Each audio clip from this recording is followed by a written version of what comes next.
સમાચાર જૂનાગઢથી છે। ખાખીના તોડકાંડમાં સૌથી મોટા સમાચાર આવ્યા છે। બેંક ખાતા ફ્રીઝ કરી તોડકાંડના કૌભાંડનો માસ્ટર માઇન્ડ સીપીઆઈ તરલ ભટ્ટ। અમદાવાદના કરોડોના ક્રિકેટ સટ્ટાકાંડમાં તરલ ભટ્ટની શંકાસ્પદ ભૂમિકા હતી। તરલ ભટ્ટ સામે કાર્યવાહીના નામે જૂનાગઢ જિલ્લામાં બદલી કરાઈ હતી। ફરિયાદ ન હોવા છતાં 336 બેંક ખાતા ફ્રીઝ કરવા નોટિસ ઇસ્યુ કરી હતી। તરલ ભટ્ટે સાયબર એક્સપર્ટ તરીકેની ઓળખ પણ ઊભી કરી હતી। આંતરરાષ્ટ્રીય કૌભાંડની આશંકાએ ગુજરાત એટીએસને હાલ તો તપાસ સોંપવામાં આવી છે। વધુ જાણકારી આપી રાજ્ય સંવાદદાતા વિજયસિંહ। વિજય, ખાખીના તોડકાંડમાં હવે સૌથી મોટા સમાચાર। બેંક ખાતા ફ્રીઝ કરીને તોડકાંડનો કૌભાંડનો જે માસ્ટર માઇન્ડ છે સીપીઆઈ તરલ ભટ્ટ, અગાઉ પણ તેમની હિસ્ટ્રી આ પ્રકારની રહી ચૂકી છે।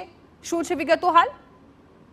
ચોક્કસથી જણાવી દઉં તો જે રીતે આ પોલીસ જૂનાગઢ પોલીસને જે કાળી ટીલી જ્યારે લાગી છે અને પોલીસ સમગ્ર ક્યારેય તોડબાજ નથી હોતી। પોલીસ સમાજની વચ્ચે અને લોકોની સારી કામગીરી પણ કરતી હોય છે અને તેમાં 1% જે પોલીસ જે હોય છે તેને લઈને આજે ડાઘ પહોંચ્યો છે। જે એસઓજી પોલીસમાં જે ફ્રીઝ કરવામાં આવ્યા હતા, જે એકાઉન્ટ એમાં એક ફરિયાદી દ્વારા જિલ્લા રેન્જ જે આઈજીને સમગ્ર મામલો કહેવામાં આવતા જે ફરિયાદ દાખલ કરવામાં આવી છે, જેમાં મુખ્ય સૂત્રધાર જે મુખ્ય માસ્ટર માઇન્ડ છે તરલ ભટ્ટ અને એક એસઓજી પીઆઈ અને એક એએસઆઈ, આમ 3 લોકો વિરુદ્ધ ફરિયાદ દાખલ છે। સમગ્ર બાબતે ગઈકાલે રેન્જ આઈજી દ્વારા જણાવવામાં પણ આવ્યું છે કે જે આ ઘટના છે જે ઘટના ઉપર ખૂબ ગંભીરતા લેવામાં આવશે। 335 જેટલા એકાઉન્ટ ફ્રીઝ કરવામાં આવ્યા છે।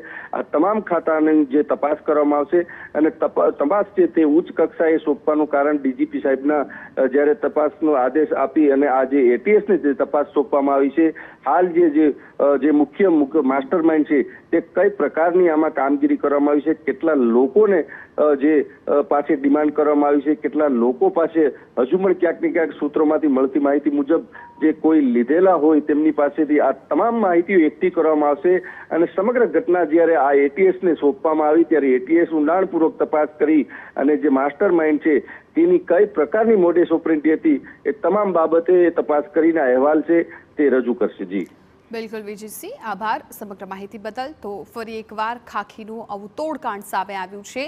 બેંક ખાતા ફ્રીઝ કરીને તોડકાંડના કૌભાંડનો માસ્ટર માઇન્ડ સીપીઆઈ તરલ ભટ્ટ।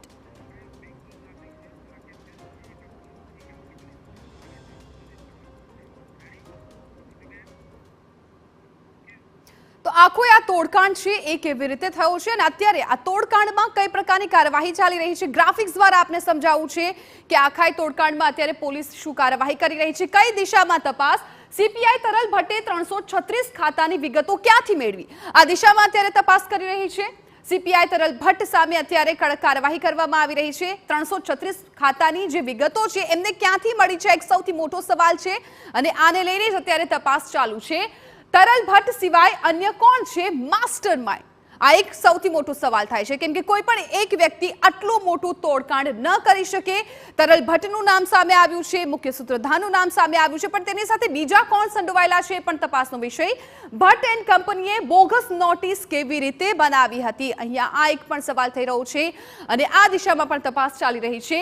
ઈડીની ધમકી આપી કેટલા લોકો પાસેથી વસૂલાત કરી, તરલ ભટ્ટ છે એ ઈડીની ધમકી આપતો હતો ને એવી રીતે લોકો પાસેથી પૈસા પડાવતો હતો, તો આવા કેટલા લોકોને તેમણે શિકાર બનાવ્યા છે તે દિશામાં પણ તપાસ થઈ રહી છે। કૌભાંડના નામે કુલ કેટલા રૂપિયાનો તોડ પાડ્યો છે, કેમ કે બહુ મોટું આ કૌભાંડ આચરવામાં આવ્યું છે, લોકો પાસે કેટલા પૈસા પડાવવામાં આવ્યા છે એ પણ તપાસ અત્યારે કરવામાં આવી રહી છે। ખાસ કરીને કોણ છે તરલ ભટ્ટ એની વિગતો આપી દઈએ। અમદાવાદ ક્રાઇમ બ્રાન્ચમાં પીએસઆઈ રહી ચૂક્યા છે તરલ ભટ્ટ, પીએસઆઈ રહી ચૂક્યા છે અમદાવાદમાં અને અમદાવાદ ક્રાઇમ બ્રાન્ચમાં તેઓ પીએસઆઈ રહી ચૂક્યા છે। સાયબર એક્સપર્ટ હોવાની તેમની ખોટી છે એ ઓળખ ઊભી કરી હતી અને આ ખોટી ઓળખ ઊભી કરીને તેઓ લોકો પાસેથી પૈસા પડાવતા હતા। કરોડોના સટ્ટાકાંડમાં નામ ઉછળતા તેઓની બદલી કરી દેવાઈ હતી। પહેલા અમદાવાદમાં પીએસઆઈ હતા પરંતુ સટ્ટાકાંડમાં તેમનું નામ આવ્યું અને ત્યારબાદ બદલી કરી દેવામાં આવી હતી। માણાવદરના સીપીઆઈ તરીકે કરવામાં આવી હતી બદલી। જૂનાગઢનું જે માણાવદર શહેર છે તેના પીએસઆઈ સીપીઆઈ તરીકે તેમની બદલી છે એ કરી દેવામાં આવી હતી. અમદાવાદથી સીધા જૂનાગઢ તેમને ટ્રાન્સફર કરવામાં આવ્યા.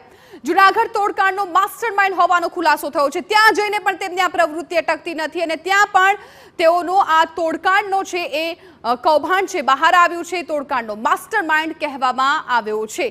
તો પહેલા રાજકોટ અને હવે જૂનાગઢ, આ બંને શહેરોમાં તેમણે લોકો પાસેથી પૈસા પડાવ્યા છે. ખાખી પર ડાઘ લાગ્યો છે. અત્યારે પણ કેટલા રૂપિયા લોકો પાસે તેમણે પડાવ્યા છે, આ તમામ દિશામાં તપાસ ચાલી રહી છે.